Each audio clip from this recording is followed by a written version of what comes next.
निवेश आरोग्य में भाग 111 हिंदी इंद्रियार्थ वैद्य दिलीप गाडगिल पुणे। तो मैं इंद्रिय और उनके विषय के बारे में बात कर रहा था और सुयोग्य स्थिति में इंद्रियों के द्वारा अर्थों का ग्रहण ये समयोग कहलाता है और वो स्वास्थ्य का कारण है, उससे स्वास्थ्य बना रहता है। लेकिन इसमें अगर हीन मिथ्या या अतियोग इस प्रकार के होते हैं तो फिर उसके जरिए स्वास्थ्य बिगड़ने लगता है। उस खुद इंद्रिय का भी स्वास्थ्य बिगड़ता है और बाकी स्वास्थ्य पर भी परिणाम होता है। ग्रंथकारों ने इसके बारे में पुराने ज़माने में जो उदाहरण है वो दिए हैं। हिनोर्थेनेन्द्रिय अल्प संयोग स्वेन नैव। इंद्रिय से उसके विषय का संपर्क बिल्कुल नहीं होना या बिल्कुल कम होना, ये उसका हीन योग इस प्रकार का है। जैसे गांधारी ने अपने आँखों पर पट्टी लगा के रखी थी कि चक्षुरेंद्रिय से मुझे देखना ही नहीं है, इस प्रकार के अपने पति का अनुकरण करते हुए।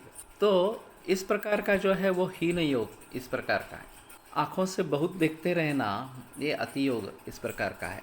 और आँखों से सूक्ष्म भासुर भैरवम यदक्षिणा वीक्षते रूपम मिथ्या योग सदारुणा। सूक्ष्म बहुत तेजस्वी और डरावने वाला इस प्रकार का कुछ देखना, ये आँखों का या चक्षुरेंद्रिय का मिथ्या योग इस प्रकार का है। तो इस प्रकार से चक्षुरेंद्रिय के बारे में जैसे बताया वैसे बाकी इंद्रियों के बारे में भी उन्होंने बताया है कि कान से बिल्कुल नहीं सुनना या बिल्कुल कम सुनना ये श्रवणेंद्रिय का हीन योग है।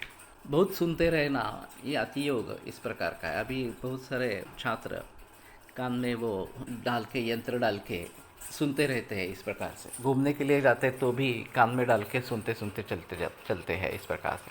तो ये अति योग इस प्रकार का है। और बहुत डरावने वाले शब्द, बहुत ऊंचे स्वर वाले शब्द इस प्रकार के सुनना, ये मिथ्या योग इस प्रकार का है। जैसे कि गणेश त्यौहार में खास करके महाराष्ट्र में ये जो डॉल्बी का प्रयोग होता है और बहुत ऊंचे डेसिबल वाले इस प्रकार के आवाज़ निकाले जाते हैं, वहाँ से नज़दीक से गुजरते हैं तो हृदय में धड़कन होने लगती है। तो इसका बुरा असर होता है और इस प्रकार की परंपराओं को वास्तव में खंडित करना है। ये बराबर नहीं है स्वास्थ्य के हिसाब से। जितना हम सहन कर सकते हैं उससे भी थोड़ा कम इस प्रकार से अगर लेंगे तो ज़्यादा अच्छा इस प्रकार का रहे। तो इसी प्रकार से सभी इंद्रियार्थों के बारे में हमें सोचना है। और आज के स्थिति में क्या स्थिति है, कौन से उदाहरण सामने आ रहे हैं, ये देखना जरूरी होगा। जैसे कि कोविड-19 में स्कूल और कॉलेजेस बंद हो गए, शाला और कॉलेजेस बंद हो गए और फिर कितने दिन तक, कितने महीनों तक बंद रखेंगे और शुरू तो करना है।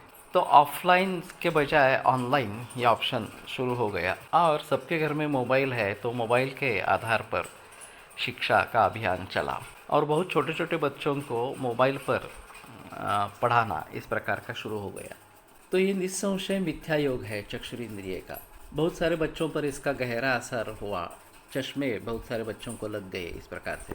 लेकिन इसके भी बावजूद मोबाइल में देखने के लिए अन्य भी चीज़ें हैं, उनकी तरफ ध्यान आकृष्ट होना, ये भी बात हो गई और उसके बाकी अन्य दुष्परिणाम भी होने लगे। तो कहने का तात्पर्य अर्थ ये है कि असात्मी इंद्रियार्थ संयोग ये एक अहम मुद्दा है, अहम कारण है रोगों का और उससे बच के रहना है। तो जैसे ये चक्षुरेंद्रिय के बारे में कहा गया, श्रवणेंद्रिय के बारे में कहा गया, उसी प्रकार घ्राणेंद्रिय के बारे में या रसनेंद्रिय के बारे में, स्पर्शनेंद्रिय के बारे में बात होती है। आगे देखेंगे।